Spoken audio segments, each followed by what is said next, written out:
hush up the staff and the commissioner. I know. I'm ready when you are. Okay, Gavel, they're we're ready. for your, before you go in. Welcome to the June Citizen Involvement Committee meeting. I'm Amy Wilhite, the chair, and we're glad to see some people in our audience today. We will have our roll call by Barbara. Yeah, make sure for visitors that you've signed in on the back table. There's a place for you to sign in. Okay. Tony, you. Tony is coming, he's a little late, and I'm here. You're here. Okay. Thank you, Mark. And Mike Mitchell. Here. Amy. Here. Faith Leith. Excused. She's excused.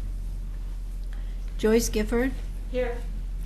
Jesse Buss. Here. Cameron McCready. Barbara. Stephen Haverbeck. Here. Karen Murray. Present. Bill McConnell. Here. Gary's excused. And Brian Boyce. All right, thank you. We will just jump right into our presentations. First up, we have the Willamette Falls Legacy Project, and we have Christina and Kelly here. I would ask you to just hold off on any questions, write them down if you need to remember, until towards the end. Otherwise, we're going to get tied up and off track and lost in the shuffle. All right, Thank you, go for it. Chair Wilhite. Once again, my name is Christina Robertson-Gardner. I'm a senior planner with Oregon City and project manager for the development strategy with the Willamette Falls Legacy Project. And I'm Kelly Reed. I'm now serving as interim project manager of the Willamette Falls Legacy Project and still a planner here at Oregon City.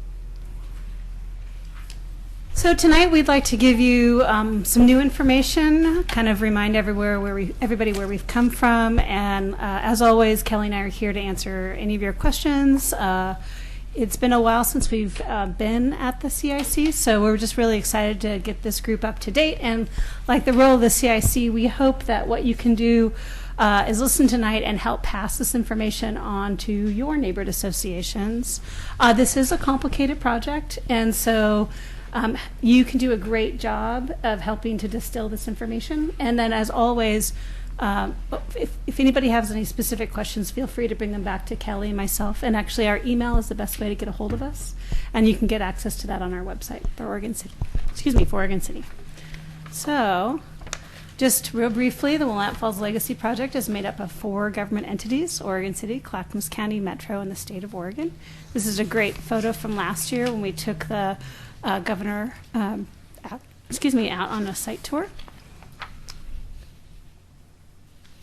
The site, 22 acres at the end of our main street. It is all owned by Falls Legacy LLC, the property owner. You'll also notice that kind of backward 7 right here. That is the PGE dam, which is not part of the property, is zoned industrial. Was not part of the vision and master plan, but we have a separate option for an easement to build on top of the dam for Portland General Electric. What has kept us together, kind of moving forward, are the 4 core values that were created by our city commission in 2013, and I think it's really the lens we make all decisions on.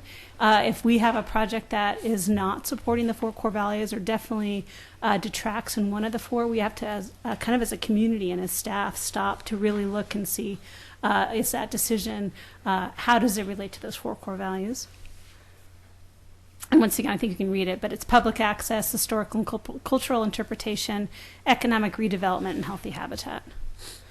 So we've come a long way since the mill closed in 2011. A lot of people may think, God, what's happening? But we want this Riverwalk to be built yesterday, but patience, people. You have to kind of do your big step till the next big step. So we did some amazing things in 2013 through 15. We rezoned the site from industrial to the new Willamette Falls Downtown District, which is really a mixed-use zone that allows your typical mixed use, but also makerspace, food production, a lot of really interesting light industrial options as well.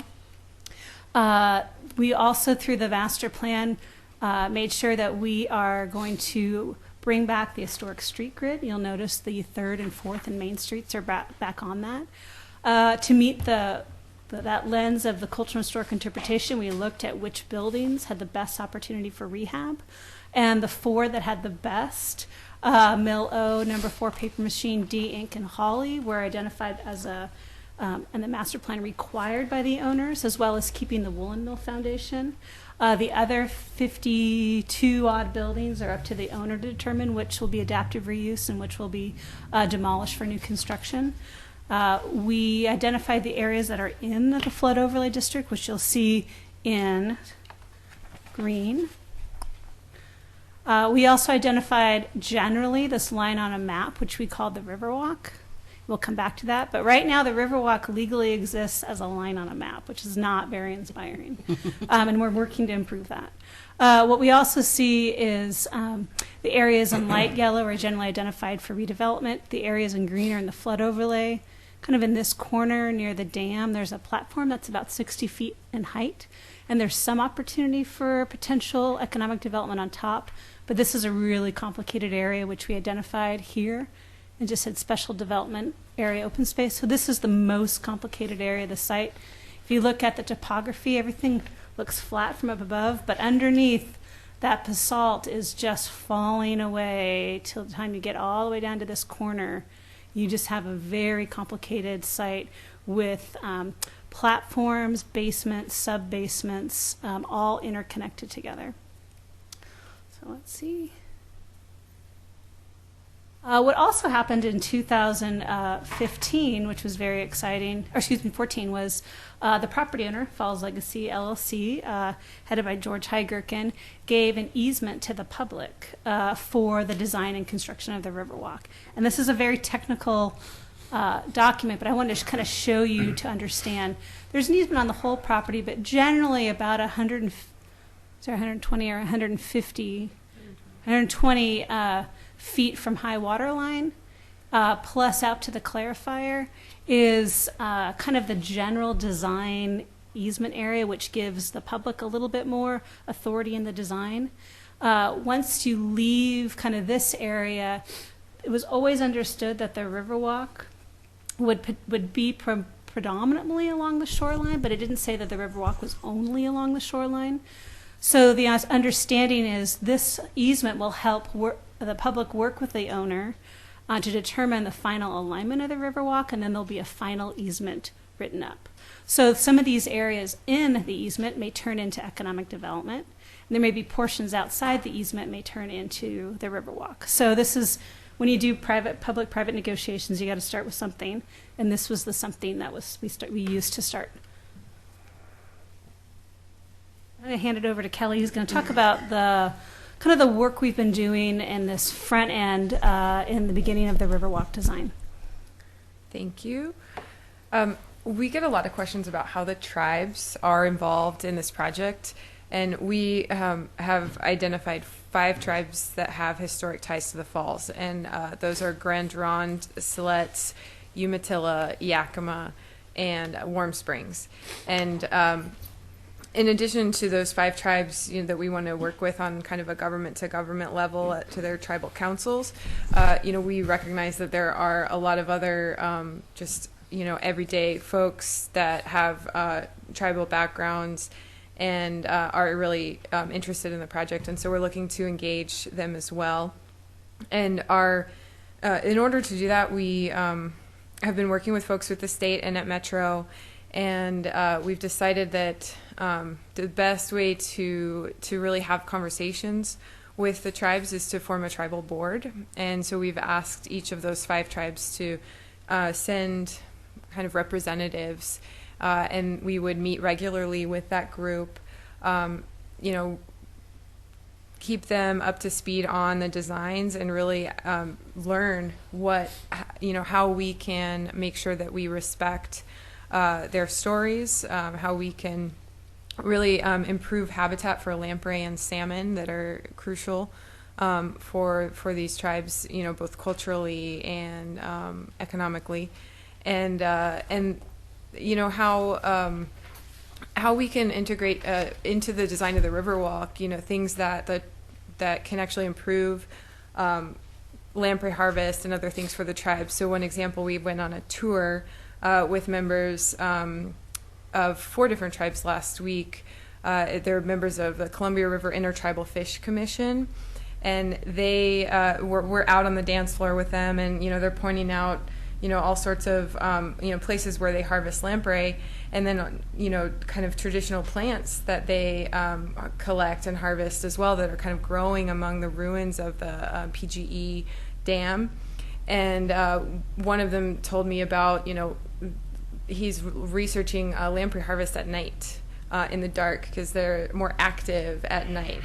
And then there are certain at certain age, the young lamprey are affected by the light, or the old ones aren't, or vice versa. I can't remember which it was, but can we actually install things like lighting or something like that to actually support things that the tribes want to do? So we'll be having conversations like that with the tribes to kind of really give them a voice in the design, a really strong voice. So we're looking forward to learning a whole lot from them, and being able to really respect that heritage and integrate it closely in everything that we're doing. And our project manager for the Riverwalk, Dave Elkin, he's with Metro. He wasn't able to be here tonight, so I'm kind of here just to give you an update on the Riverwalk and how we are engaging the public. The community, and who attended our open house a couple months ago? Most of you, great. Yes, I remember seeing a lot of you there. So it was great. We had 800 people come, and we had tons of great comments and great input that the design team received. Laura, would you do me a favor and have to exit the presentation mode and then open the hyperlink? It's the only way it works. You right click.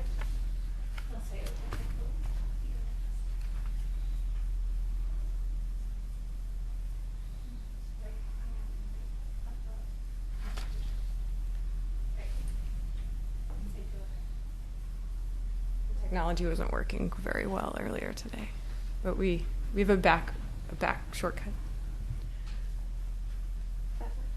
Is this sound on? Laptop's really slow.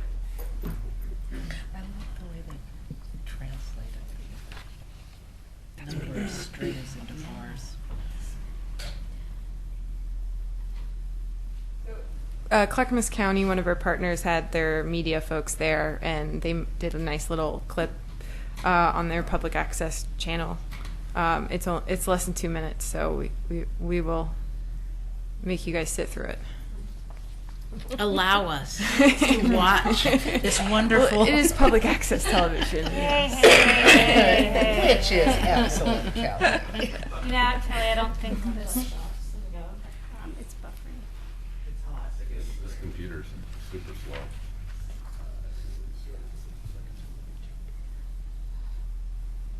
You may not be able to do it.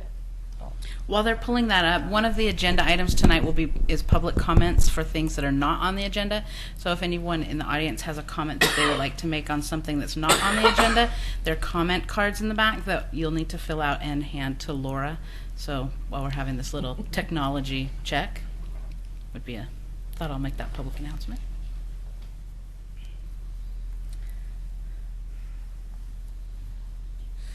Okay, what can you talk about, Kelly? While So they're is there something you can? Sure. Yeah, we're just going to go back. It has been over 100 years since the community has had public access. The event featured 6 different stations with the area's culture and history to learn about its environmental concerns, ask questions, challenges.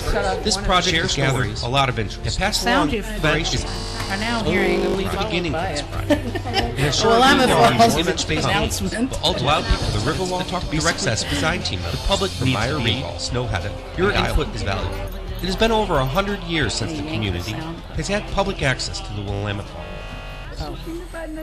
You're doing good right there. Going down.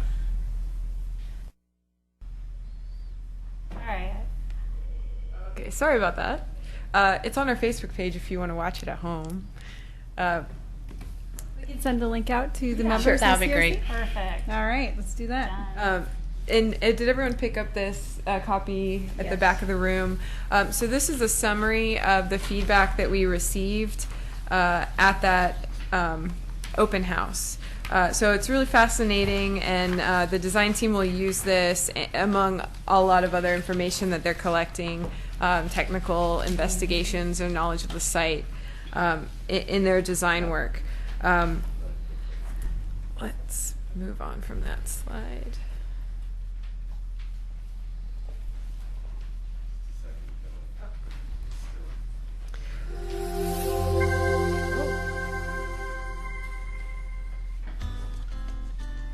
When you think of the Willamette Falls Legacy Project and its Riverwalk, how do you imagine it? Designers, local leaders, and the community value your input. They want to hear your ideas and your inspiration.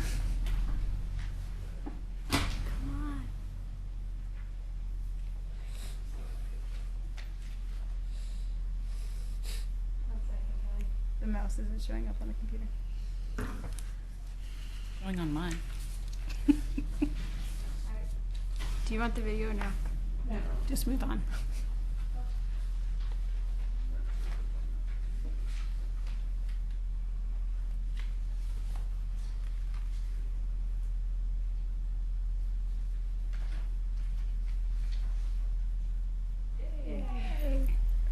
So this was the string activity. If you were there, you got some string and you connected an activity with a feeling or an experience. And we have the 5 most popular pairings were adventurous with whitewater kayaking, breathtaking with falls overlook, humbling with site history, celebratory with outside dining, and breathtaking with unstructured views. And of course, the name of the activity wasn't really on there. It's just a name that we gave it a description. But the way that the design team is using this, it's not the only input that they're considering. So this is one of many things. So it's these 5 things aren't going to be the only things you see on the Riverwalk or necessarily there at all. But it's definitely important input that we're taking into account. The other major activity was kind of an image-based game to see people's reactions, either positive or negative, to a lot of different kind of abstract images. And you see on your screen some of the images that got the most positive reactions, and the most negative reactions. And then some of them actually received a lot of both, which was interesting. And so all of a lot of people put Post-its up on that board to describe, why they liked or didn't like the image. And so those are going to be really useful as well. That's something that the Snowhetta, one of the members of the design collective, they've done that for other projects, and they found it to be really fascinating and kind of drives some of the principles that they apply in design and kind of the look and feel of what they're designing. And then of all those Post-its that people put up, these were the most common words used. See a lot of nature, natural, beauty. And as far as timeline, of course, everyone's first question is, when is the Riverwalk going to be built?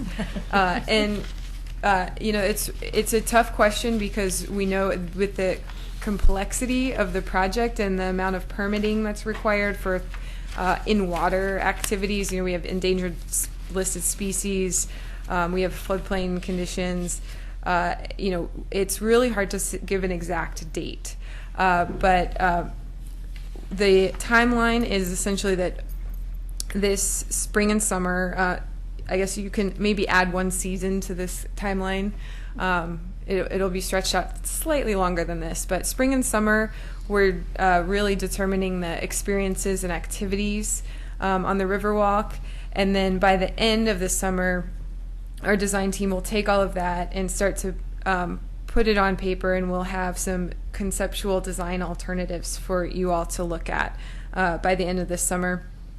And from there, during the fall and winter, we will get more feedback on all of those and choose a preferred alternative for the entire Riverwalk design. At that point, we've got a conceptual design for the entire Riverwalk. At that point, we pivot to look at just a phase 1. So we have an entire conceptual design, all of the on the PGE Dam, on the site, all the connections, including the trail to Kanema, the pedestrian overpass, and we know it's going to be built in phases. We're probably not going to be able to build the entire Riverwalk at the same time. And so what our design team will do along, with us and with what Christina's going to talk about, the development strategy, is figure out what can we build first. We need to get people out to the falls. Public access to the falls is the main goal. But where will it be most catalytic? What can we do first as far as permitting is concerned, and then how do we integrate it into infrastructure that might come in for private development? And so you might see bits and pieces of Riverwalk being built. You might see one big chunk. We don't know yet, but we will figure out what is our initial phase of the Riverwalk, and then we'll move on to detailed design on that particular initial phase.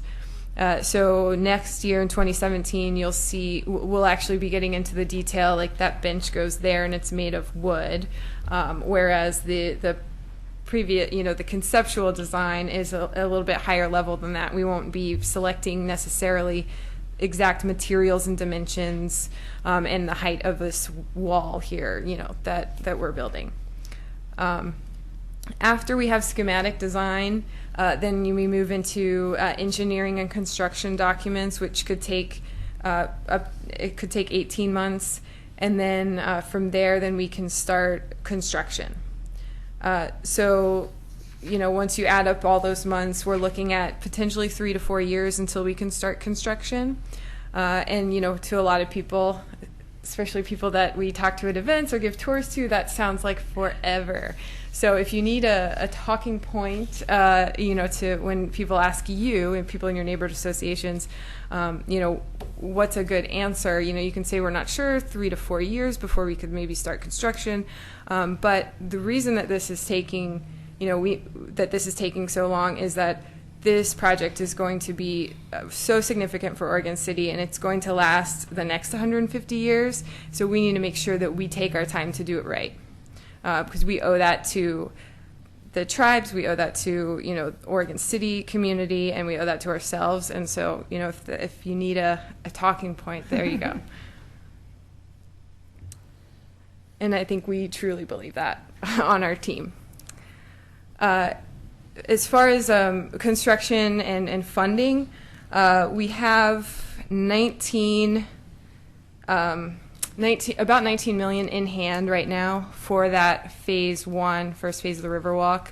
But of course, we're always looking for more funding, and we have actually, I'm looking at Jesse because we were this morning at a board retreat for the Rediscover the Falls nonprofit Friends group.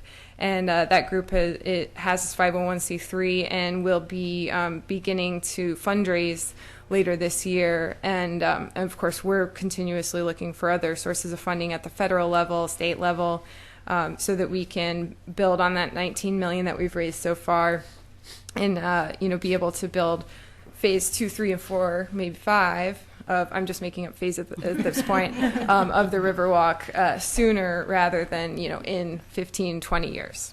I have a really big phase 1. Yeah. Yeah, exactly. So our next big event for the Riverwalk will be the First City Celebration, July 23rd. We will be there in a large way, and expect to see hopefully some members from our design team around there, and we'll have some more information from what you saw at the last event. We'll have the results from the last event, potentially some design principles, potentially some beginning conceptual drawings of different elements, program elements that you might see on the Riverwalk based on what we heard. So things like boat docks, walking paths, what are some of the civic spaces, active recreation. So you'll see some more information on that and be able to react and give us some more input on that. All right. I get one slide. I'm very excited. So I mentioned before that I was a project management for the development strategy, and if you have not heard about that, that is an amazing opportunity we have starting this year. Oregon City applied for a community planning and development grant through Metro. So we are able to take $450,000 of public money and match it with $450,000 of Falls Legacy money to look at a combined development strategy. And so what I call this is we can create a product greater than the sum of its parts, because Falls Legacy was, after the framework plan approval, they were going to kind of look in-house and start thinking about how they were going to look at phasing and understand infrastructure on the site and really try to figure out what's the thing that's going to move the market. And so the public also had a deep need to understand also infrastructure. At the end of the day, if additional public funding will be needed to help with infrastructure installation, like a lot of complicated projects, we need to have a better understanding of what that is. This is not just a typical Main Street where you get a street section and add the linear feet up. It'd be great if it was, but it's not. It's a lot more complicated than that.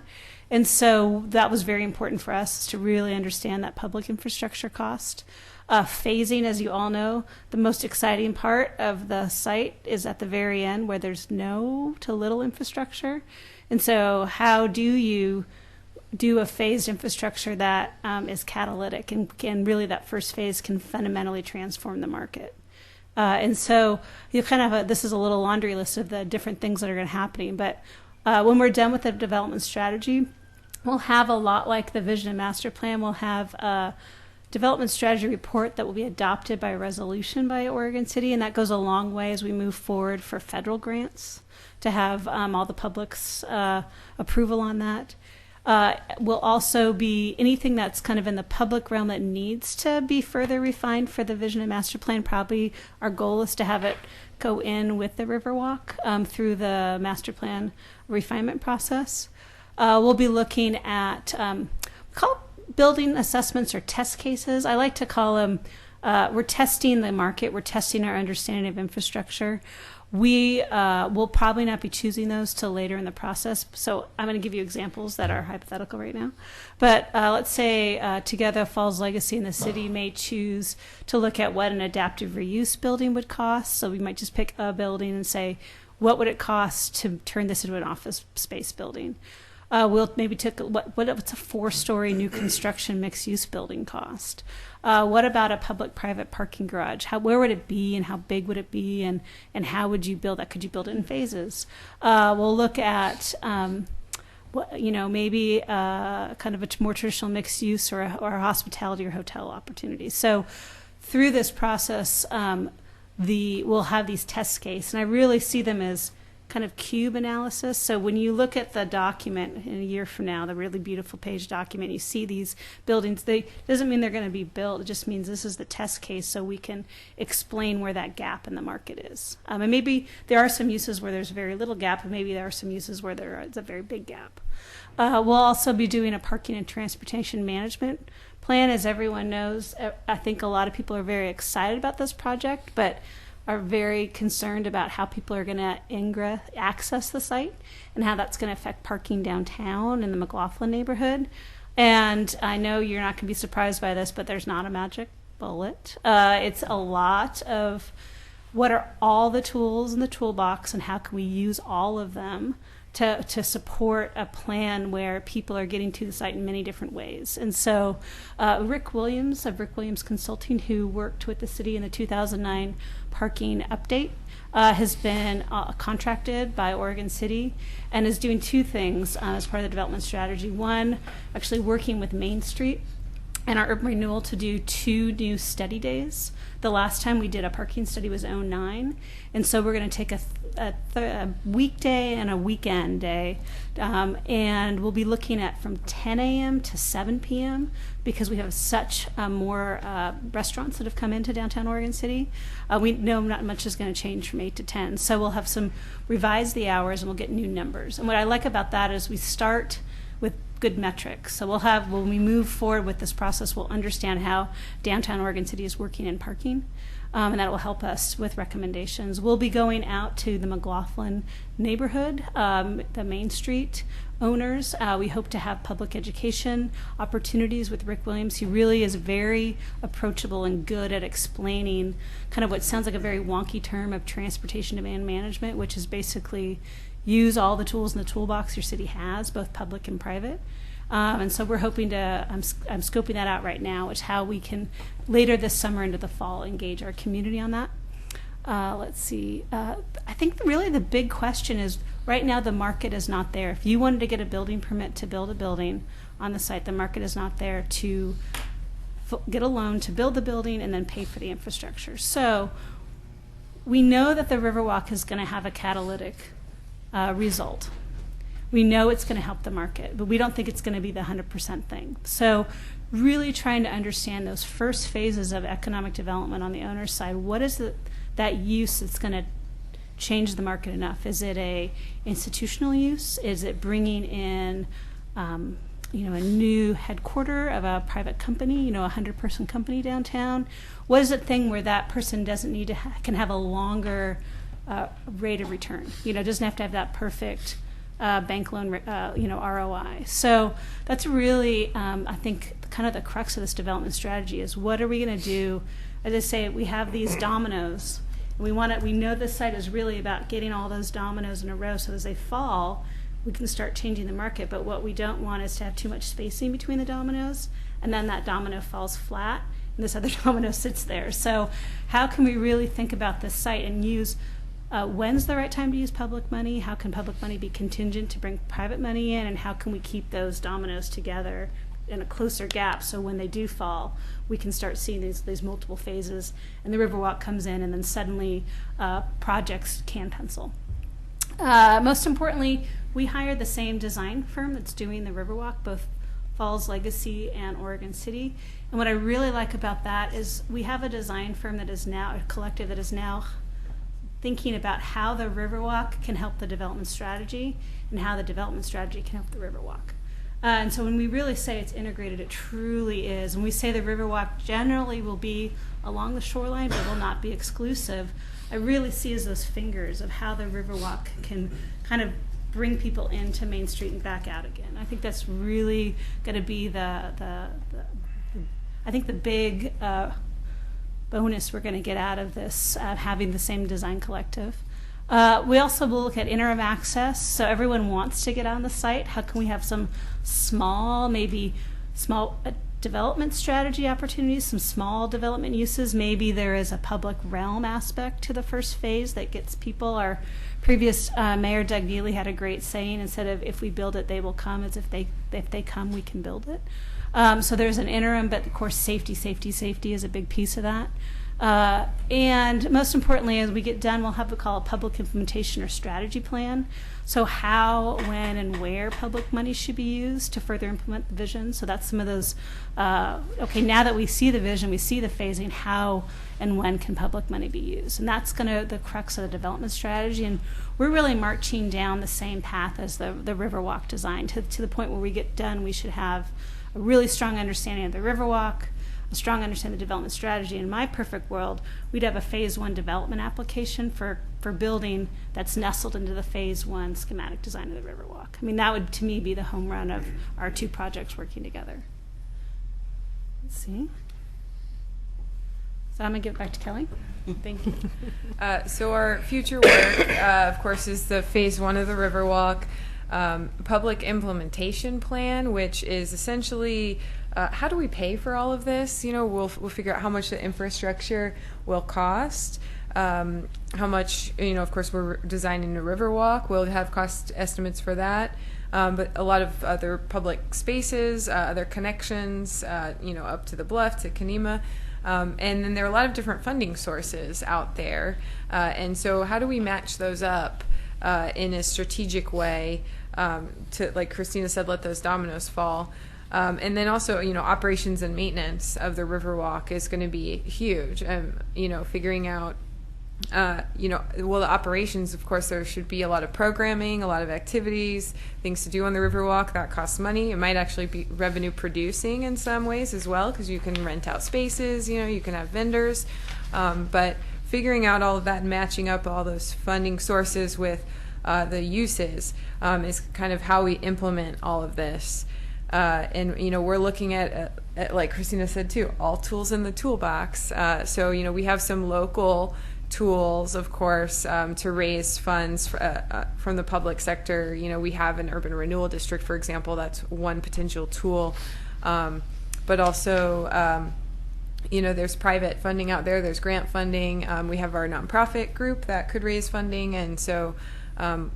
We want to use all that funding very responsibly and strategically to leverage everything that we can. And then, as Christina mentioned too, that land use approval for the master plan and the Riverwalk, kind of putting them together and bringing that back to the Oregon City Planning Commission as one package for a refined master plan will come in 2017.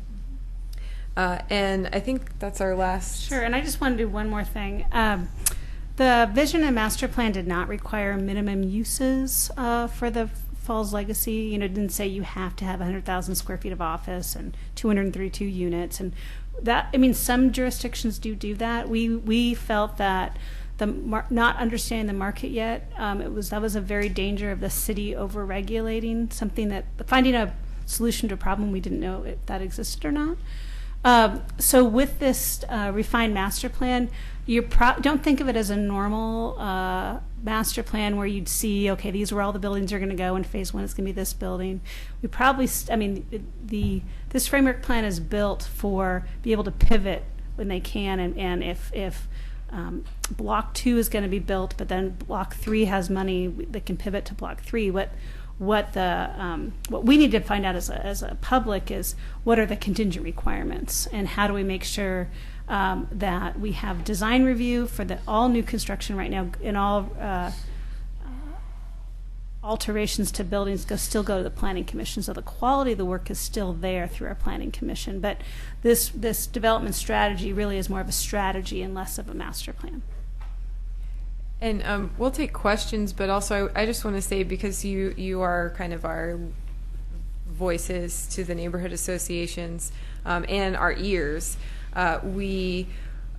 please feel free to come to us if you're hearing lots of questions from people about the project. Like, we want to know what's the kind of discussion on the ground so that we can answer those questions, and so that we know, what we need to do next. If we're not doing enough outreach, tell us. Or if we're doing too much, tell us, things like that. So please, we're both willing to talk to you anytime. We're open for questions. Okay, so questions? Jesse? I think this is on. I don't usually wear glasses. Thank you both for applying your expertise to this puzzle. I had a technical question about the development strategy. Sure. You mentioned the domino effect, and one domino missing can be a problem. And you talked about financing for people who might come in and develop. I'm wondering, are there bank underwriters that come in as part of that process and tell you this is what we would look at if we were looking to loan? Sure. I think that's toward the end. The first piece is kind of more the economic development strategy. What's the branding of the site? Kind of what are those big catalytic uses? As we move towards the end and kind of some of the results of the development strategy, you'll see cost estimating and then gap analysis. And then we'll have some understanding of that, of like, what is that gap? And we have a firm called the Concord Group. They're an economic development consultant firm, and they'll be providing that for us. Okay. But it may not get to your specific level, so we can talk in detail, but our development strategy will identify the gap in the traditional financing. Sure. So that does answer my question. I was imagining in my head a sheet with, underwriters walking around with boxes to check. Is there enough parking? No, I is there think we'll demand? probably be looking at the 5 test buildings and kind of gleaning out what we understand, plus the cost estimating of the infrastructure. We'll have KPFF engineers who are on, they're a local engineering firm. They'll be doing the linear cost estimates of all the infrastructure, streets, water, sewer, storm. Main Street, if you've been on the site, half of it is on a 10-foot high trestle. What do you do with that? What streets will be public right away? What will be private with 24-hour access easement? Kind of what's the treatment? Are there any special treatments? So those will all be costed up, and those will be added into that gap analysis. That reminded me also, you mentioned the topography a couple times. Is there an overlay map that you've created for your presentations that shows exactly how far it dives underneath all these structures? Isn't, but we did actually recently get a 3D survey Of the done. Riverwalk easement area. Right. Yeah, you'd be amazed at how expensive it is to do 3D modeling for that whole site. So as the survey was done through the Riverwalk easement area and actually Falls Legacy, they put both money together. So one surveyor was paid to do the whole site. And then as part of the Riverwalk, there was some 3D modeling done for the extent of the Riverwalk easement, and then to get some of those corners of buildings, and then also tied it to the bathymetry, which is the underwater topography of the Willamette River. So the team is just kind of stitching that together, but it was definitely an undertaking. But I don't think we'll have anything ever past that right now, because it was just there's a point where this site, I would say, you have to always ask yourself, what do I need to know today? What level of detail do I need to know? And make sure I don't, because it's a Pandora's box to overstudy this site. So you just find out what you need to know today, and then you move to the next step. And so we did it to the extent of the Riverwalk easement area. Thank you. Karen? I'm trying to figure out the right way to say this, but the most time I spend answering emails to people, when you have a concept, sometimes people don't understand it's a concept if it's accompanied by a drawing. So it's that being able to communicate that this is purely a concept. And I understand part of it is eagerness. It's like, oh, good, there's a drawing.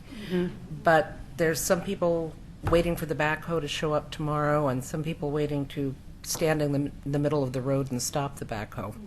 So I love the work you're doing. I love the visualizing, but somehow being able to clearly communicate as some of this becomes more public, this is purely a concept.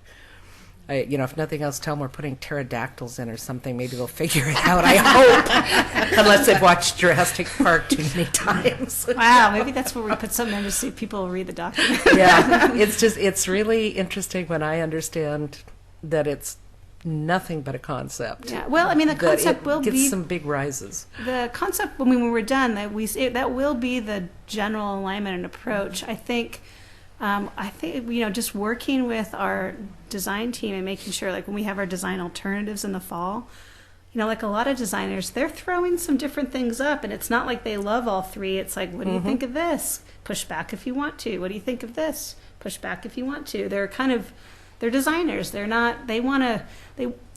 It's that great balance between this only works if it's birthed out of the community, but it also, you're hiring designers to do their job of being an extraordinary designer. So it's that beautiful marriage between the two. And if you think, let Kelly and I mean, we're always having an eye on that of how are we communicating it correctly? How do we know the public is getting the information back from what they presented, but also how are we going to let the designers be able to present these different iterations without people thinking that that's what's going to be built. So if you think we need to do a better job as we move forward this summer and fall, please let us know, because that's exactly what Kelly said. We try our best, but we want to hear the ears on the street and how it's laying out, because it's exactly it. Designers want to hear from you, and it's not necessarily good or bad. They just want to get your reactions to things. And I think part of it is you need a lot of missionaries here who know how to be able to say, this is just what's possible. And for the next 5 to 6 years, we want you to look at what's possible. But we're going to build phase one. Right. Until the architect actually comes in with that final drawing. Yeah, I think the pictures that are out there now, I mean, we do have some artist renderings, you know, in our materials and on our websites of some of the images that our design team produced as ideas when they actually applied for the job, you know, put in their proposal. Oh, okay. And so that's kind of what people are seeing now, and you're totally right. That is not our design. It is just an artist rendering of an idea. But like Christina said, in the fall, you know, when we do start putting drawings together now, it will be based on the real design work, and so it will have some reality to it coming up. But the drawings that are out there now, you're totally right. They're not. They are conceptual. They were from the interview. As long as they're labeled as such, that helps. And Yeah, we try. Concept. yeah, you know, like on your paper where it says draft on the whole back side. Yeah. Is there any other questions? Any other questions? Great. Okay, well, Good thank job. you very Thank you. much. Thank Yeah, you. and we're always happy to come back, and we can come back in the fall and kind of hear from you. And we all hope to see you at our booth at the First City Celebration. Sounds great. All right, moving along to John and his mega list. Well, thank you. I don't need this. No, I don't need the computer. He's given up on the computer for the day. Thanks. You know, the nice thing about that project is it'll be heavy construction. There's going to be, you know, lots of activity there. It's not going to disrupt local traffic, unlike what we're going to be doing this summer. I just like how you've already warned everybody. It's just going to be bad. Just know it. I know it will be. And, That's great. but we're going to try to communicate as much as we can. But I wanted to start the meeting with something that I haven't talked about, and that's some signage that we're putting in place down at Johnstorm Park and also along McLaughlin Boulevard. And this is not street signage. This is more like interpretive signage, kind of similar to what we have on McLaughlin Boulevard where the Riverwalk deck is at.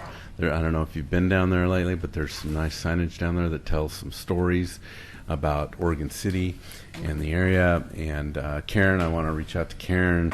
Christina walked out of here before we got a chance to mention, but Christina and Karen kind of helped us with some photos and some storylines of some information that we're going to be able to post in hopefully a positive and well-received way. The signs on the Johnstorm Park bathroom are going to replace some old signs that kind of have some regulatory kind of messaging. But in addition to that, we've kind of taken those and put them in a place where they're legible and you can get to that, where they don't clutter the building. They'll be right there in the entrance kind of to the bathrooms, and there'll be 3 nice signs there. One's going to tell the story about Johnstorm Park, because that story isn't well maybe well known, but not to the standard pedestrian. So that'll be good. They're going to have some information on historic downtown, because the grant that we got from this was through the Metro enhancement grants. So, and Don Slack and Nick Dirkman are a couple other volunteers who put a lot of energy into actually finding a way to use some funding that Jonathan Stone wasn't planning to spend, and we're able to fund the project. Those guys are very creative, and I appreciate them for that. So and there will be a map that will show some key features in downtown, so that pedestrians that are kind of walking along the pathway there will have access to that. And then on McLaughlin Boulevard, closer to the McDonald's, that corner that we've done all the enhancements for, so hopefully you've walked and been able to use that. We'll have three informational interpretive signs, I guess, and one's on the George Abernathy Memorial Bridge. The other one will be on new industry specific to river traffic over the years, and then the other one's about flooding in Oregon City, and it'll give a fair amount of information about past floods. So those are, I mean, that's kind of the cream of the crop. We do a lot of construction, but this is definitely decoration, and I think content-heavy informational signage. So look for those. They'll go up this month. We'll get pictures, and we'll try and post that on whatever social media we have. But just wanted to share that. Construction's heavy in Oregon City this season. It's not just our public improvement projects. Development is very heavy, and we've got some great development team. I know you've been going to the developer forum meetings, which have been good, but I just wanted to give a shout out to our city engineer, Wendy Marshall, who's our new development projects manager, and we've got a new inspection group. We've always had one inspector. We've hired a contract inspector as well to help kind of oversee all this development-related activity, try to keep it at a point where it's being built properly. So anyway, it's a small group of folks that are taking on a lot of work, and I just thought I'd mention for pre-application within the next 4 weeks here, there's 7 pre-application meetings. Land use projects, there's 7 of those that are in the land use process. We've got 9 in plan review process that have already been through the land use but are trying to get to a construction approval, and then we've got 14 different projects that are under construction, and they range in size from full-size subdivision to something much less like a commercial addition. But a lot of project that's not necessarily easy for the city to control because it's developer driven work, and so sometimes that goes great, other times not so great. Public Works was a big construction award meeting at the last City Commission. The roadway reconstruction projects, which are probably going to be the most impactful to the community, was almost a $1.9 million contract that'll be that was awarded to a contractor by the name of S2 Contractors Inc. They've done work for us in the past. I would say it's been a few years since they've done work for us, but they've done good work for us. So we're excited about that. Hopefully we'll get their A team and be able to move forward with that project with, again, a lot of construction impacts, but hopefully not construction problems. Preventative maintenance, that's things like slurry seal and micro seal. Again, we're going to do our annual contract with that. That's the slurry seal contractor is a company named Blackline Inc., and that's where they go out and they basically spread kind of a oil gravelly mixture on the pavement, makes it look black. It's just a thin coating, but it does a good job preventing problems with the structure for the next few years. So Blackline, they got almost a $78,000 contract, and then there's another contractor, Telfer Highway Technologies, that got a $157,000 contract for another process, which is similar to slurry seal, only it's a little thicker, and we'd put it on roads that get a little more traffic. So those are all big projects, and expect them all to come. There's going to be a fair amount of information on the website because of all these various projects, and the changes in schedule will probably be pointing people to our website to get updates on that because it's just a little too hard. We do plan to send out a citywide letter, and we talked a lot about these in the Oregon City newsletter as well. But that's, we have to submit that stuff pretty early, and things change. So look for that. Beaver Creek Road left turn lanes, I've mentioned these before. June 16th is when we hope to get our bid opening for again, these are the extension of the left turn lane from Beaver Creek Road onto 213 northbound. So we hope to open bids on that on, June 16th, and then the commission award on July 6th. The 15th Street water line, which is, I meant to put more thought into this to give you a little more detail. I know some of these numbers are hard, but 15th Street, really from Main Street to the hospital, company by the name of Trenchline Excavation was the low bidder, and it was just over $1.2 million, and that will the City Commission will make a decision on that award on June 15th. So waterline construction's expensive. I meant to give a price per foot, but I didn't get that together for you. The other one is the Cove project. Cove development is likely to continue to move forward. We're making good progress on plans, and we're meeting with their engineer of record. So we think we're going to have approved plans. Whether they can build it and what their timeline for building it is questionable, but they do have some weather-sensitive work because there's so much grading and associated with that project that they kind of need to do it during the dry weather season. But so that project's out there as one of those projects that's in plan review. But the other thing I wanted to mention was we've hired a firm called Cascade Environmental to do some environmental assessment work along the Clackamas and Willamette in the Cove area. And the idea there is that they would look at enhancement opportunities for better opportunities for raising young salmon in the Clackamas Cove, improving water quality in the Clackamas Cove, and the other part of that project, it's a $50,000 project. The other part of that would be to look at funding sources, and this particular firm's been pretty successful on the other side of the river in Gladstone, where they've married up funding with a project and found other companies along that have business along the Willamette that have been industrial polluters for years, and now they've got to do mitigation work.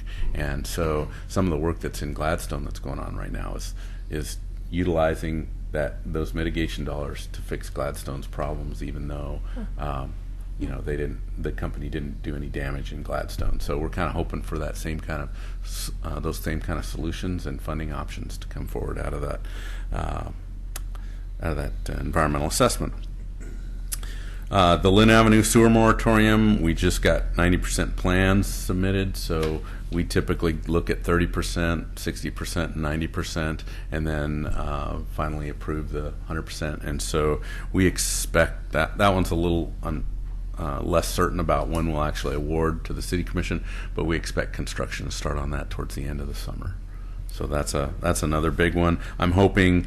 At one point in time, I thought we were going to be, have all the street construction and then have Lynn Avenue. So we would have had 15th, we would have 9th, we would have Jackson, we would have the Cove going, Beaver Creek Road and Lynn Avenue. So there's one that I'm going to push out a little bit just to try and stay a little less impact to the community. But sewer flow monitoring, we've been doing it most of this wet weather season, and we just finished that up, so they're starting the analysis on sanitary sewer flow monitoring. We've got a storm sewer master plan underway, and the last time we did a storm sewer master plan was in 1988, so it's out of date. And we're looking forward to getting a new plan, a new hydraulic model that'll help us kind of better assess where our needs and priorities should be. Let's see, Beaver Creek Sewer Extension. Eric Underwood got a grant to do some design work along what's the area out in Beaver Creek? Not beyond the concept area, but it's got to do with that economic development. Yes. I forget what they're calling it. Sorry to put you on the spot, but I'm forgetting the name of it. By the storage place on Beaver Creek Road, by the college, sort of down towards the college. I just can't remember. So it's along Beaver Creek Road. It's going to extend it past the college and actually past Loader Road. That's the idea. So do the design work for that, figure out a real cost estimate for that, and have that available for future grants, or figure out a method for funding that particular project. And a couple other things that aren't necessarily public project related. Clackamas County had a vote on vehicle registration fee or gas tax, that basically a advisory vote on how to fund street maintenance in the county. And some of that could have impacts to the city, so they're starting to gather public input on how maybe that particular vote, what it meant, and how maybe cities might have input into how that should move forward in November. So that's coming. Just a reminder, Public Works and Code Enforcement work on a lot of encroachment issues, illegal fills, those kind of fences in the right-of-way, abuse of the right-of-way, especially where it's unimproved, tree removals in the right-of-way, those kind of things. So I guess all I'm saying is if you could share with your neighbors that, report those things so we can investigate further. If you think there's an illegal field going on in your neighborhood, let us know so we can go after some of those and kind of get them turned around. Hopefully before the property owner spent a bunch of money placing it and then having to spend even more money on figuring out how to get it out of there. So just keep that in mind. 12th and Washington. So we have the signal heads for the signal that was at that intersection and taken out by one of the accidents that happened in that intersection has since been put back. We've also had DKS and Associates do a detailed assessment of things like sight distance and signage and any other things that they think might be kind of short-term fixes for that intersection. I can't remember if I reported this last time, but we basically made a decision to prevent left turns there for a short period of time because we had 6 accidents in about 6 weeks, and so we just wanted to make sure nothing was really kind of flawed on the city's behalf. And so we looked at that. They had some minor suggestions for things that we do, tree trimming, because some of the sight distance areas were not prohibited, but impacted by some of the low-growing trees. They suggested some additional signage, and so we got that. We got the signal put back. We're still going to have them do another more detailed analysis now that all the temporary traffic control has been removed, so that they can look again. We've looked at that. We looked at that intersection in 2014, and we looked at it a couple of years before that as well. We know that at some point in time we're probably going to see a signal at that intersection. It's just a matter of when it's warranted. So they'll look at this recent crash data, and they'll look at more than that, more than the 6 recent accidents. There's been quite a few accidents in that intersection over the years, so they'll be looking at that. And then other than that, actually most of the executive team and some other staff are planning on June 8th, Wednesday, June 8th, to participate in the Cascadia Rising exercise. So we'll be opening the city's Emergency Operations Center and going through an exercise that actually Martin Montalvo, our operations manager, is going to lead us through because he's got a lot of experience with emergency management. So that's it for me. Any questions for John? Wow. You covered it well. Enterprise. did. Enterprise. Yes. Yeah, come up with that. All right. Is there anyone that has a comment about items that are not on the agenda? All right. Moving on with that, we will talk about the public involvement plan. Before we quite get on that, we have some of you might remember signing up to help at the Health and Safety Fair as well as National Night Out. I would remind you that we voted and approved that we were all going to go to at least one event this year. So if you didn't sign up before, now's your time to remember to sign up. We've kind of have a timeline here that you can see setting up. For the Health and Safety Fair, I did like 2 hours. The time can be a little fluid. We just have to make sure coverage is there. I mean, don't show up late or else the people that wanted to leave are going to go crazy, but you can always come early. And then National Night Out, it starts at 5:30. This is the one that'll be first. So National Night Out starts at 5:30. Tentatively, I have the setup, I wrote 4:30. We'll see. We just need to verify with Chris. She's out of town, Chris Wadsworth. So setting up and taking down. At both events, we're going to need 2 people to bring stuff to the events. For National Night Out, Gary said that he would be able to bring the awning, table, and chairs, which you pick up from the is it Parks Department? Right, Parks and Rec, and you have to pick them up that day before 3, and then bring them, and then take them back the next day. And then there's a bunch of materials that Lori will probably be putting together that need to be picked up and brought that night, as well as the weights for the awning that we're going to need to get from the McLaughlin neighborhood. So we'll need to get those. That's something that we forgot to talk about, but if we could have those. So on the sign up, there's 2 spots for actually picking up and dropping off materials. One is for the table, awning, and chairs, and then the other spot is for everything else. So we'll go this way when it comes back. And at the top, it shows who signed up, but this is just even more specific. Put your name down in a slot so that we can, if you want to take more than one slot, that's fine.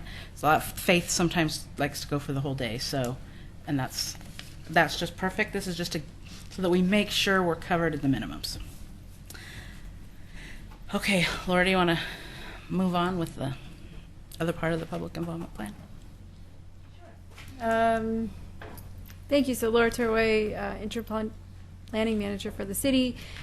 We worked with the subcommittee for the CIC to create a public involvement plan, and there was a lot of meetings and hours and times spent on this plan. We met over a few months to identify how to get people to neighborhood association meetings and how to get people to CIC meetings. So public involvement is very important to the city. It's also very important to this group and to our neighborhood associations to make sure that they're successful. We've seen declining numbers over the past few years, and we want to sort of change that around. And we have resources to do it too. We have a lot of passionate people, and we have funding streams from the city, so we have opportunities to do things. We just need to really take a conscious effort and think about how we should progress. So we created this plan, which was one of the goals of the CIC for this budget year. And there's hard copies of it provided in the back if you'd like an extra copy. Staff is proposing that the CIC review and adopt, thank you, I was looking for that word, the public involvement plan, and after it's adopted, we'll put it on our website. The long-term vision is to not put it on a shelf and forget about it, but to, maybe make an agenda item every month or every other month where we pick a topic and discuss it. So the plan provided a list of barriers to involvement and opportunities to overcome those barriers. For example, Amy's talked about at some of their meetings, they get a karaoke machine, and so your voices can be heard. So trying to figure out why people don't go. Is it because of the time of the meeting? Is it the content of the meeting? What can we do to make these meetings really beneficial for everybody? We're really interested in making sure that we have a genuine participation from all types of people in the city, all age ranges, you name it. We want to get a diverse crowd to these meetings, and we want to hear what they have to say. And we also want to dispense information, right? So we want a two-way flow of information from the public to the city and from the city back through to the public as well. So they've created this 12-page plan, which is quite nice, if I do say so. So I'll just flip through it real quick. So we have an introduction about the purpose of the plan and the CIC. And then there's a framework of how the plan is formatted and how we came up with our end goals. It's a little harder to see page by page. It's better sort of in writing, but there's goals of the plan. So we want to figure out what the purpose of the plan is and then what the benefits are for the CIC and of neighborhood associations. So really we're trying to figure out, why do we do this? And why is it so important? And how do we communicate that to people to get their input as well? We have some statistics regarding Oregon City and our audience. And then there's a couple of pages on opportunities to overcome barriers. It's funny, I'm reading the one about visually impaired and I could barely read it. But you could take a look at the hard copy. And then there's a list of ways to reach out. So really, I think a lot of these comments and strategies in this plan look at doing things many ways, right? I think I have to tell my husband 10 times in 10 different email, text, in-person ways to remember to do something. And sometimes when we want to get a diverse audience, we need to figure that out too, because not everybody checks their email or things like that. So sort of just being more proactive about how we're engaging the community. So here's some list of opportunities as well, and then on the back is a nice little summary of the CIC. So with that, I wanted to thank all of the committee members. They're listed on the back page of that, but they include Amy Wilhite, Barbara, Karen, Jesse, Steve, and Gary as well. And we also had Jessica participated for a while as well. So it was a good effort by lots of people, a lot of writing by Jesse and Karen to get this to be a great plan, and we're very proud of it. It's also a working document that I think would be a great benefit at steering committees or executive meetings for the neighborhood associations, that you can go through and use it as a worksheet. And again, we wanted this to be a working document. So we looked at many cities, and there was one. Was that what 142 pages? I think was one of them, and we thought that to us wasn't a working document. That's a binder that's not going to get used. And so we tried to really narrow it down to something that would be useful. So we really hope that this will be helpful. So don't just stick it in your binder and Yes, you guys make read, it disappear, please. You read over 1,000 pages of other cities, and I have to say it was kind of hard to find other jurisdictions that had a plan. Not very many people have plans, especially jurisdictions that aren't really, really big, like City of Houston and Portland and things like that. Locally, not so much. So it made us really proud. We did a bunch of research and talked to a couple other cities about their public involvement, and every time we kind of smiled when we hung up the phone or left the meeting, because we actually have really great people and we're doing something really great here. Right. It's nice.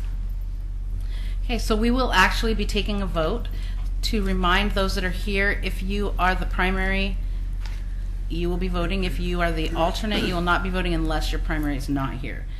So I would entertain a motion now to adopt this public involvement plan. Do everybody remember we have to make a motion and second it before we can vote? It's been a long time since we've actually done a vote. I move that we adopt the public information plan. These seconds were easy. Wow. All right, Barbara, Okay, roll call. the vote. And it was involved, by Tony. the way. Yes. Linda. Yes. Mike. Yes. Amy. Yes. Faith. So that would be Joyce. Yes. Jesse. Yes. Barbara, yes. Karen. Yes. Bill. Yes. And Brian is not here, so. Okay. Very good. Motion is unanimous. Thank you and congratulations. Yes. Congratulations. Now on a less formal, we have the minutes from May. Did anyone have any changes that they noticed when they were reading this every night before bed? Wonderful document. Memorizing it. All right, then let's just do, we had agreed that we'll just do this by vote of raise of hands, and everyone is welcome to participate. All approving the minutes, please raise. Any opposed? Abstain? All right, approve the minutes. Round table. Joyce, we will start with you. Give me two things to do. Oh, sorry. Multitasking. Okay, I'll just put that sign Time out. aside. Okay. Hillendale, we are trying to plan a picnic on the first Tuesday of July, which is the 5th of July.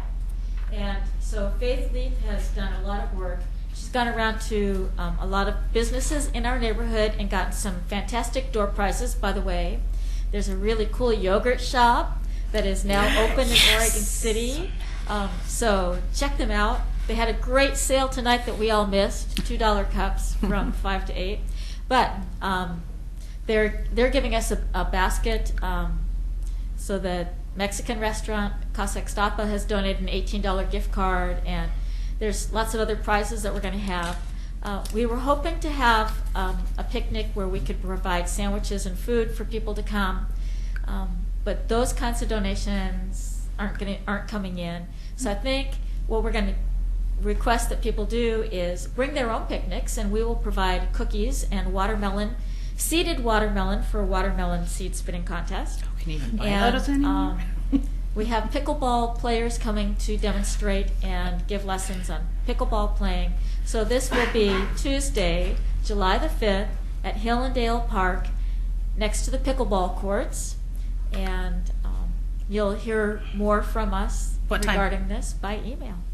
What time? 6 o'clock, 6 to 8. And that's how we're planning on getting participation. And so we're hoping. And of course, that also will be including the Tower Vista neighborhood. Okay. Mike? Okay, I don't have anything from the Caulfield Neighborhood Association, but I would like to just update you briefly. We've mentioned before a group of us working on the Oregon City Parks Foundation. And just a quick update, we have received our 501c3 designation from the IRS, so we're now a tax-deductible organization, as well as listing by the state of Oregon as a charitable foundation with the state. I had an opportunity to go to the last McLaughlin Neighborhood Association and speak very briefly about the foundation and generated some more interest there. And I'll be trying to put together a schedule. I'll be talking to the chairs of the other neighborhood associations and try to get an opportunity for 5 minutes or so at your meetings. So that's it. We welcome Linda back to the CIC from Kenema. So like going on Kenema as always, I'll probably let Dennis fill you in on that. But we are having a meeting in June 19th. When Dennis comes back, he could probably fill you in on things. Steve? I guess I'll let Barbara handle the... Oh, all right. Make sure you had eye contact there. What are you looking at the screen? I will let Tony take ours. Okay, Jesse. You can't pass it to anybody. No, I can't. Next to your stuff. You and I. Yep. So this will be brief as well. We just had our steering committee meeting last week, and not a lot happened there. We talked about our upcoming general meeting, which is next month, and we're going to have guest speaker Mark Gamba, the Milwaukee mayor. He's giving a talk that he's titled Building Sustainable, Livable, and Equitable Communities, and everyone is invited to that. We'll be at the fire station as usual. Should be a good talk. When was that? It'll be, oh gosh, getting into the summer, sometimes we change. It's usually first Thursday, and I think that's when it is. July? July. Yeah. Let me see here. That would be But July wait, 7th? That would be the 7th, but concerts in the park are happening start by then, Yeah. right? So I think we're having it Wednesday, Okay, the Wednesday, day before. the 6th. Okay. All Sorry right. for the confusion there. And that reminds me, we'll be doing snow cones as usual at concerts in the park, so come visit us for a snow cone. All right. Bill? South End Neighborhood Association had our general membership meeting on the 19th, May the 19th, and it was a very well-attended meeting when we had quite the lively discussion about the topic of the upcoming ballot measure regarding marijuana regulation and how businesses should be regulated. And I think after listening to some neighbors talk about some concerns that they've had, specifically with businesses that grow and process marijuana, it was quite the eye-opening event. So we came up with a list of 10 or so items that we're going to forward to the Planning Commission as far as specific concerns should that ballot measure pass, and we'll take it from there. And our next meeting is in August. The date escapes me, but it'll be our annual Chapin Park meeting. Karen? Having all kinds of outdoor fun. Our next meeting is scheduled for Thursday, June 16th. We're asking people to bring questions about history of the neighborhood. We've had some curiosity and some misguesses and things, so I'm going to try to answer any questions people have about neighborhood history, and the police department will be updating us on their plans. And our picnic is the third Thursday in August. We buy hot dogs, buns, condiments, and ask people to bring desserts. And anyone's welcome to come join us. I'm going to be watching for these emails for the food. Give us some ideas.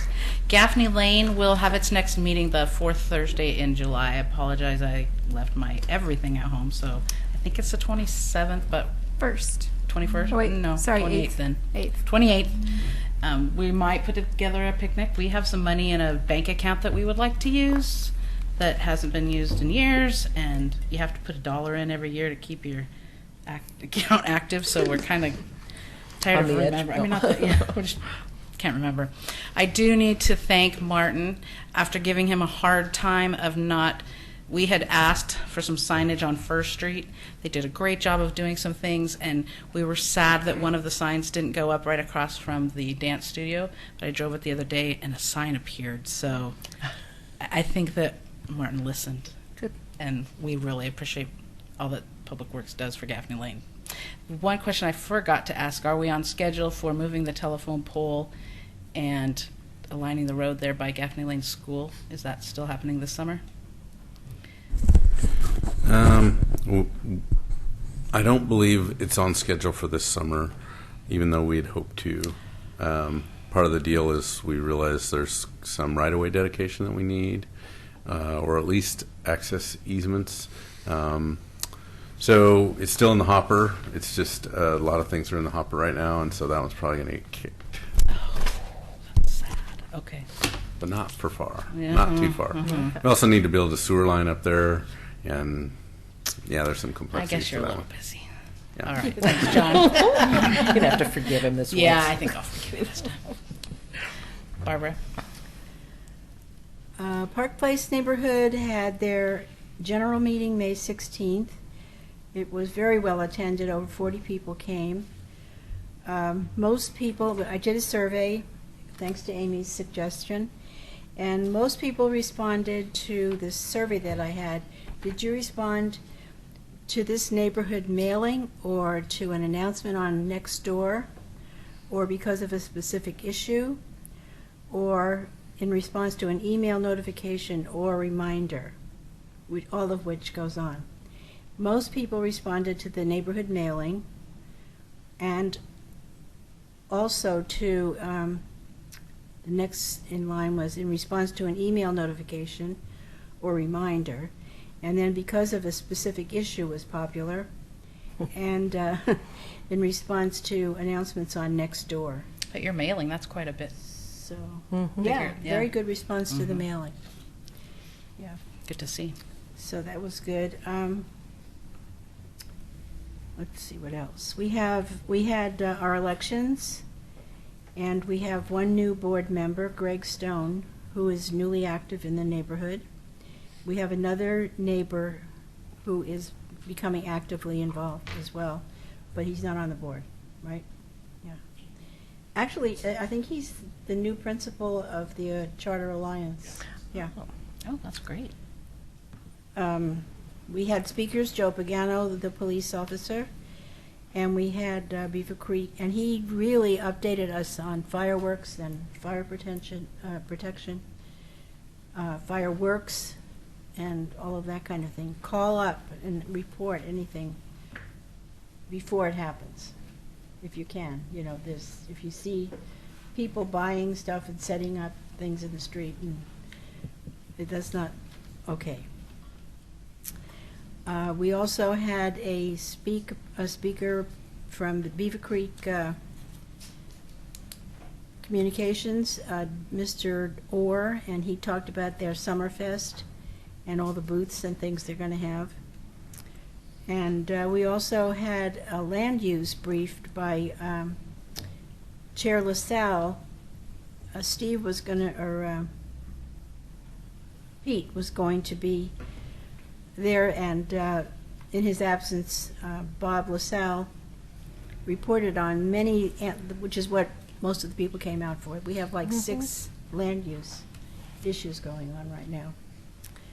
There were lots of door prizes, and we're having a special meeting tomorrow night.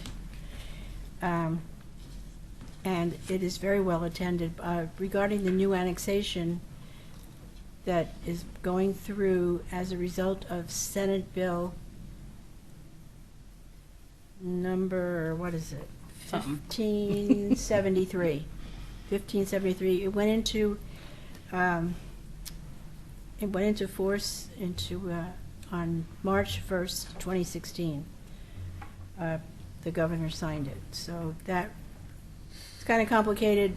There are things that certain specifications, but the bottom line is if there's if property that wants to be annexed into the city of Oregon City that is adjacent to existing property in Oregon City, it can automatically, they can apply and be annexed without a vote of the people.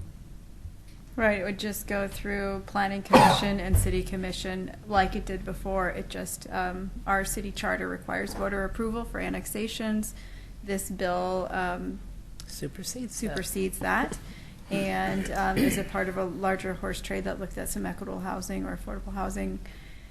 So it would still go before the Planning Commission, still goes before the City Commission. The criteria are still the same. There's a series of factors that has to be met. It has to be able to be served by utilities and things like that.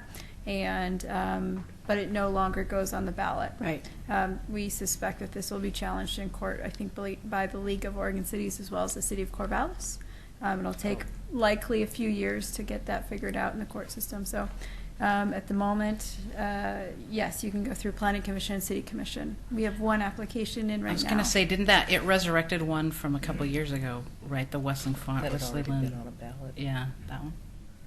Is this one that we've already voted on? No, there's it's a half an acre on Columbine Court. Yeah, that Okay. one. It looked like everything that I got was dated 2000. It's the neighbor. Or something. Okay. So yeah, the neighbor did one, and now this is the next door neighbor that has not been before. So they're just sending paperwork from the previous one? Showing the neighbor's paperwork. Yeah, because it was all attached. I I thought that was interesting because it was all older stuff. A lot of that. Oh, it was from 2015 because they withdrew and then reapplied under this new Senate bill. Yeah, that's what I So it was older. I think it said 2014 though. They may be proving. They had a their pre-up in adjacent 2014, so this has been a long time coming Got for it, this yeah. half acre. Yeah. Yes. Got So it. that's an island. Okay. But that was it wasn't just specific to Oregon City, that vote. That was No, this is statewide. statewide. Right. Oh, yeah. John, was there anything you remembered that you wanted to say? Issues. Okay, I'm going to skip over you, Laura, for Okay. the time being. Tony?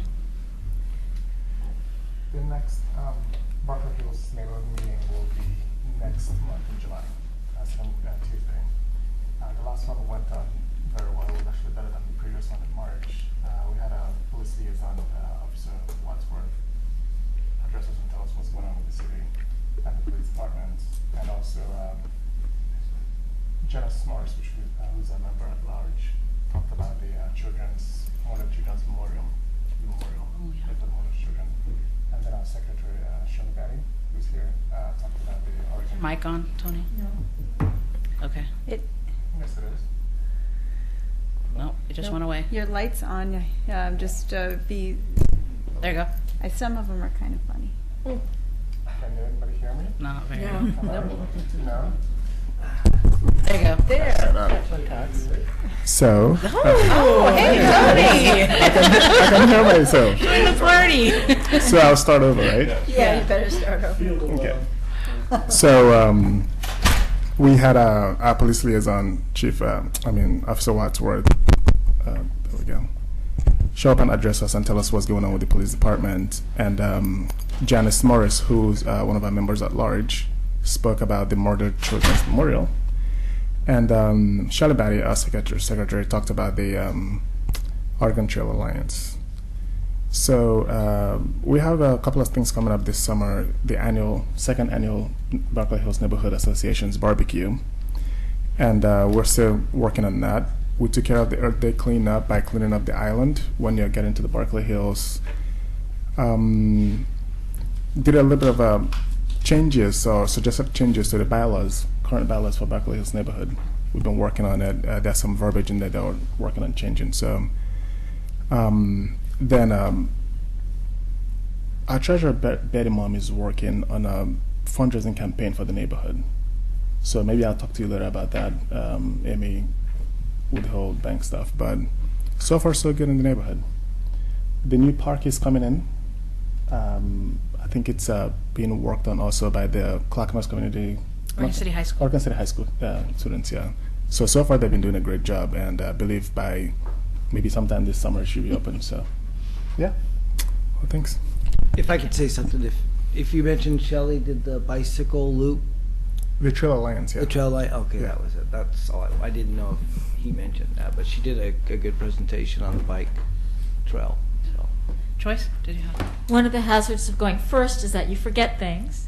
Okay. So Hillendale Neighborhood Association, at our steering committee meeting, Todd Eisland of Eisland Architecture came and spoke to us regarding a building that's going to be going in along Beaver Creek Road between the Safeway loading dock and the theater. That's always been listed like kind of a restaurant pad site. It's not going to be a restaurant. It might include a restaurant, but they've got some interested parties in putting in a gym and what I call a dock in the box, a health center, sort of like the one down at Oregon City Shopping Center, where a walk-in doctor's office, urgent care. Yeah, an urgent care clinic. So that's in the plans, and of course that takes a little bit because there is that the water mitigation where a stream runs through it, right, John? And so there was quite a bit of concern from the neighborhood steering committee regarding that. But of course they've got some plans for that. So just look for some construction, hopefully starting soon. The urgent care clinic would like to be open. They were hoping this fall. It doesn't look like it's going to be quite that soon, but they're working on that. Right, because I think the plans just called for 3 tenant spaces. So some. Yes, there will be. There's one vacant space at this time. Right. Okay, Commissioner Shaw, do you have anything that? Well, just a couple things here.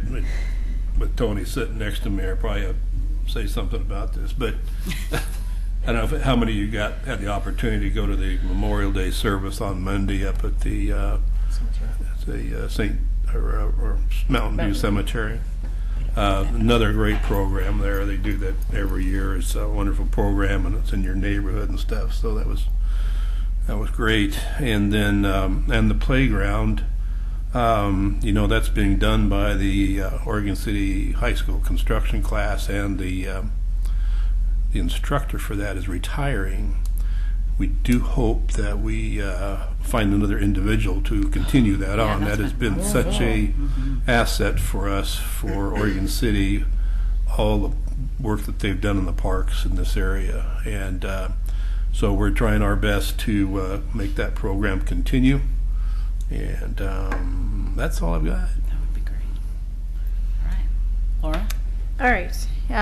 So I have a follow-up email that I'll forward to you from Denise Conrad regarding the spraying at the parks, which was an issue that came up at our last meeting, so I will forward you rather than trying to explain it to you. So it's on the spray protocol. Next one is that we are pursuing a grant opportunity with Metro for equitable housing. So equitable housing means having housing opportunities for everybody. So it talks about income, and it talks about location, and lots of different types of things. So we want to make sure that we have adequate housing opportunities for all of our populations. And so I'll keep you updated on that as we move forward. We're sort of submitting the letter of interest this week, and we'll see if we move forward to sort of the step 2, which is we'll look into it a little bit further before they award the grant. We have a new city website, and which I'm sure you guys have all seen. It went live Friday or something like that. Shocked me. I don't know why I sat in on that committee. So it's a nice website. I think that I find a lot of what I'm looking for under the How Do I tab. And under the How Do I, you can get to a lot of different things One of the things that you can get to are the city projects, which is what Joyce had identified. So there's a mapping, we have a mapping system. Before we just listed land use notices without this map, and now we have this mapping component. You can go through and filter your project type, so it looks at John's projects, but I don't want to click on that one because it makes the map have a lot of projects on it. You can also click on land use and other things. So, for example, here's one for land use in 2016. I just posted this today, and it is the project that Joyce was talking about, the new building in the Safeway shopping center. So you can go on here, you can get their full application, you can get the map, you can, so in their application it'll show all the plans and all that fun stuff. Yeah, so the idea is that once we make decisions, so projects are open up for a comment period, we want your comments, then we go through and make a decision in accordance with the approval criteria. So then we will post that decision on the website, and it will stay on the website through construction, and then once it's finalized out, then we'll remove it from the website. So you'll see things on the website that have maybe already been approved but are under construction. So when you start to see some digging going on and you wonder what's going on, you can hop on the website and check it out. Will it have like does it have what's happening? I mean, like, where are we at in the, easily to see, because that wasn't there before. Yeah, the progress, like, you know, that we're in the this phase, or we're in the this phase, or we're in the this phase. I will follow up with our IT department, because it does, and I did fill it out, but it's not showing up on the screen. So there's a couple of quirks on our website, so if you see any, let us know. We're trying to work through, and there's a list, and hopefully it's on the list, but if it's not, we want to make sure that's there. I know we're going to get something, because I was playing with it myself and wanting to really just show construction projects that were going to be impactful. And this has projects that may be in that land use phase, or maybe in the, so they're all shown, even though, you know, it could be a public project or a private. I think we need a filter that makes it a little bit easier to figure out the type of project or what phase it's in. Yeah. That adds a level of complexity, but And I did notice in the dates when I was playing around, not everything was showing up. So land use is going to be a little messy. I mean, on the front page where there's the Oh, calendar, yeah. not everything. Karen and I were on the phone talking, and things weren't there. And something's actually on the wrong date, so whoever's entering things on the calendar Yeah, we didn't got know it where on the that wrong pulls date. from. But it's you can't tell what governs what on the calendar actually shows up on that crawl. My biggest problem, it needs a more accessible home button every page I'm on, because I got in a couple pages and I had to go all the way down to the bottom in the teeny tiny print to find a home button. Can't you just click on the city icon at the top?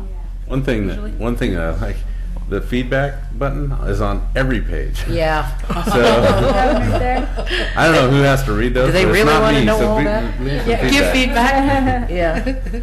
Yeah, so some of the land use stuff, for a while it might be a little buggy because of how this project is working. We have to, the dates are associated with when we intake things in the computer, which is not nearly when they're complete, because it takes a while sometimes to do that. So also the process of routing them through the computer is not exactly perfect for some planning stuff at all. So you'll see some in here that we have to clean out as we move along. All right, so we're still moving forward on the Land Use Board of Appeals for 3 items. So we received 3 separate appeals for the zone change at Beaver Creek in 213, which was approved by the City Commission, the zone change master plan at the hospital, which was approved by the City Commission, and then also the re-adoption of the Beaver Creek Road master plan, concept plan rather.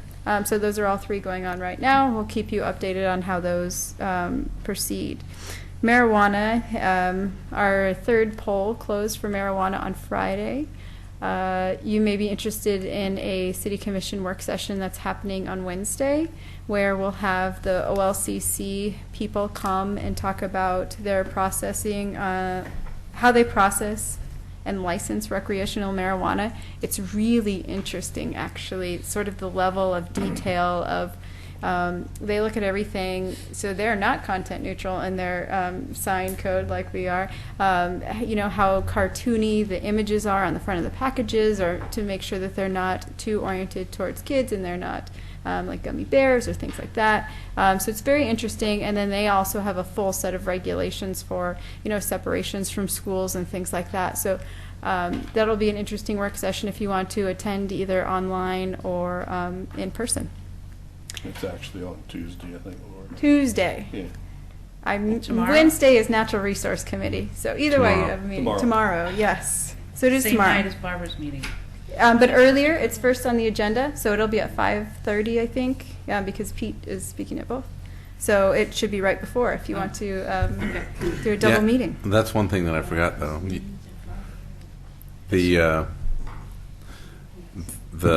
The other topic on the work session agenda tomorrow is to talk about that transportation funding that the county is considering. So the city commission is going to get an update on that, and we're going to talk a little bit about how that could impact Oregon City. So that's another thing I forgot to mention. So speaking of projects, we're working on putting together a scope of work to address the intersection Beaver Creek and 213. The work will happen with some public involvement, and we're still trying to figure out what this process is. It will extend into 2017, so we'll let you know more as it becomes available. We'll keep you updated on email. The library is closed July 4th through July 21st. There are summary forms of the library if you want to take them back to your neighborhood association. They're in the back.